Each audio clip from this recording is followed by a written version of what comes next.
Hello नमस्कार आदाब में बेस दोस्तों, क्या ट्रंप और नेतन्याहू मिलकर दुनिया को परमाणु युद्ध की तरफ धकेल रहे हैं। एक तरफ अमेरिका जंग के नाम पर हथियारों की दुकान चला रहा है तो दूसरी तरफ इजराइल सफेद फास्फोरस से बच्चों के घर जला रहा है। आज की अब तक की 12 बड़ी खबरों का वो सच जानेंगे जो मेन मीडिया आपसे छुपा रही है। शुरुआत करते हैं जंग के मैदान से। सेंट्रल इजराइल और बहरीन की राजधानी मनामा में ईरानी मिसाइल ने रिहायशी इमारतों को निशाना बनाया है।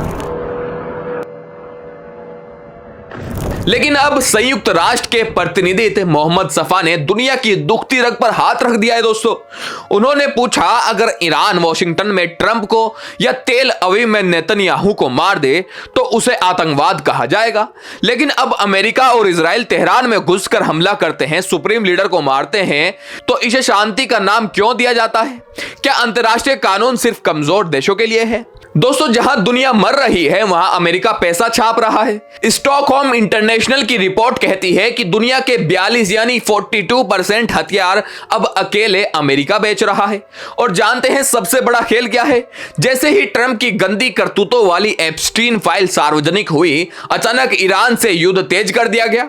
गूगल ट्रेंड्स बता रहे हैं कि लोग अब एप्स्टीन के बारे में नहीं बल्कि ईरान युद्ध के बारे में सर्च कर रहे हैं। नफरत और बमों के पीछे ट्रंप के काले राज छुपाए जा रहे हैं।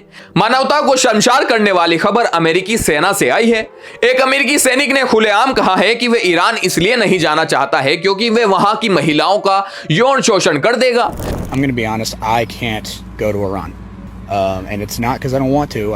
I will be an OPSEC liability in any country filled with pretty caramel-colored women. दोस्तों, ऐसी सड़ी हुई मानसिकता लेकर ये दुनिया को लोकतंत्र सिखा रहे हैं।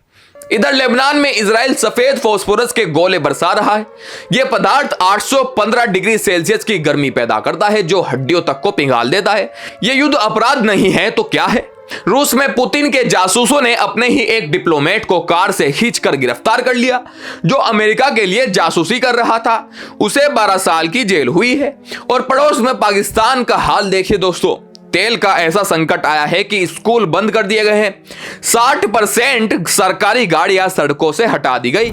हफ्ते में 4 दिन दफातर खुलेंगे तेल की बचत के लिए, मगर इसका इतलाक बैंकों पर नहीं होगा। फौरी तौर पर तमाम स्कूलों को रवां हफ्ते के आखिर से 2 हफ्तों की छुट्टियां दी जा रही हैं और कर्मचारी घर से काम कर रहे हैं।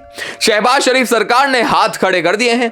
भारत के लिए बड़ी रणनीतिक खबर यह है कि इंडोनेशिया ने भारत से ब्रह्मोस मिसाइल सिस्टम खरीदने के लिए करीब $300 मिलियन का समझौता किया है। वहीं पुतिन ने ईरान को अपना अटूट समर्थन देने का ऐलान कर दिया। G7 देशों की आज बड़ी बैठक है। क्या रूस और ईरान मिलकर अमेरिका की हेकड़ी निकाल पाएंगे? इधर घर के अंदर भी ट्रंप की फजीहत हो रही है। क्लोड एआई बनाने वाली कंपनी एंथ्रोपिक ने ट्रंप सरकार पर केस कर दिया है। ट्रंप ने उन्हें सप्लाई चेन रिस्क घोषित कर दिया था ताकि सरकारी एजेंसियां उनकी टेक्नोलॉजी इस्तेमाल ना कर सकें। ट्रंप को लगता है कि जो उनकी जी हजूरी नहीं करेगा वो देश का दुश्मन है। एक तरफ हथियारों की होड़ है, दूसरी तरफ तेल के लिए तरसते देश और तीसरी तरफ मासूमों पर बरसता सफेद फास्फोरस। ट्रंप की जिद और नेतन्याहू का अहंकार दुनिया को उस मोड़ पर ले आया है जहां से सिर्फ विनाश नजर आता है। क्या आपको लगता है कि अमेरिका जानबूझकर एप्स्टीन फाइल से ध्यान भटकाने के लिए यह युद्ध लड़ रहा है? और क्या इजराइल पर सफेद फास्फोरस के इस्तेमाल के लिए प्रतिबंध लगना चाहिए? अपनी राय कमेंट्स में जरूर दें। छोटी छोटी वीडियो लाता हूं बड़ी बड़ी अपडेट्स के साथ, और छोटी छोटी वीडियो इसलिए बनाता हूं ताकि आप बोर भी ना हो। तो जल्दी लौटूंगा और नई वीडियो के साथ, नई अपडेट के साथ। जय हिंद।